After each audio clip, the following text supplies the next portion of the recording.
আপনি কিন্তু চাইলে আপনার ভিডিও ক্লিপের অবজেক্টের সাথে যে কোনো টেক্সট কিন্তু ঠিক এইভাবে ট্র্যাক করে দিতে পারেন। তো সেটা কিভাবে করব, চলুন দেখে আসি। আমরা অলরেডি আমাদের ক্লিপটাকে আফটার ইফেক্টে নিয়ে আসছি। এবার হচ্ছে আমরা ক্লিপটা ডাবল ক্লিক করে যতটুকু অংশ আমরা কাটতে চাই ঠিক ততটুকু অংশ হচ্ছে আমরা কেটে নেব। এরপর হচ্ছে ক্লিপটাকে আমরা টাইমলাইনে নিয়ে আসবো। এবার আমরা ক্লিপটাকে একটু রিসাইজ করে নিব। রিসাইজ করা হয়ে গেলে এরপর হচ্ছে আমরা ট্র্যাকার অপশনটা সিলেক্ট করব। এর আগে হচ্ছে আমরা ক্লিপটাকে সিলেক্ট করে নিব। এরপর হচ্ছে আমরা ট্র্যাক মোশন সিলেক্ট করব। আমরা আমাদের ট্র্যাক পয়েন্টটাকে প্রপারলি অবজেক্টে সেট করে নিব। এরপর এখানে যে প্লে বাটনটা আছে সেই প্লে বাটনটা ক্লিক করে আমরা হচ্ছে ট্র্যাক পয়েন্টগুলো স্টার্ট করব। আমাদের পুরো ক্লিপে কিন্তু ট্র্যাক পয়েন্টগুলো চলে আসবে।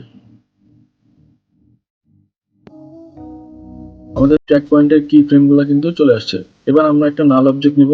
নাল অবজেক্ট নিয়ে সেটা রিনেম করে দিলাম। এবার আমরা এডিট টার্গেটে ক্লিক করে আমাদের এই ট্র্যাকার নাল অবজেক্টটাকে সেট করে দেব।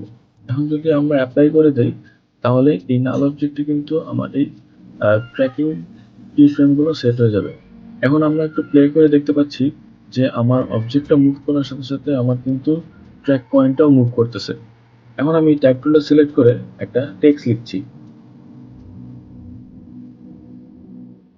টেক্সটটাকে আমরা এখানে সেট করলাম।